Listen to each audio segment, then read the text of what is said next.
రైతులందరికీ నమస్కారం. జిఎన్ఎన్ఎస్ కృషి విజ్ఞాన కేంద్రంలో నిర్వహిస్తున్న ప్రకృతి వ్యవసాయం ప్రాజెక్టులో భాగంగా ప్రకృతి వ్యవసాయంలో ఉపయోగించే కషాయాల్లో ఇప్పుడు బీజామృతం తయారు చేస్తున్నాం.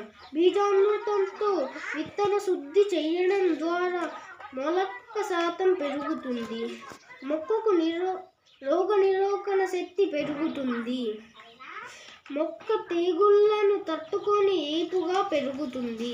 బీజామృతం తయారు చేయడానికి కావలసిన పదార్థాలు: 5 లీటర్ల దేశీయ ఆవు మూత్రం, 5 కేజీల దేశీయ ఆవు పేడ, 20 లీటర్ల నీరు, 50 గ్రాముల పుట్టమన్ను, 50 గ్రాముల సున్నం.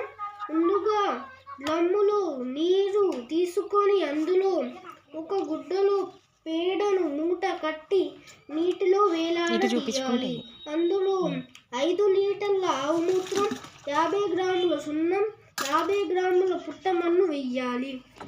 ఈ మిశ్రమాన్ని 12 గంటల తరువాత విత్తనం తడిసేలా విత్తనానికి పట్టించి విత్తన శుద్ధి చేసి విత్తనాన్ని నీడలో ఆరబెట్టి ఆరిన తరువాత విత్తనాన్ని విత్తుకోవాలి.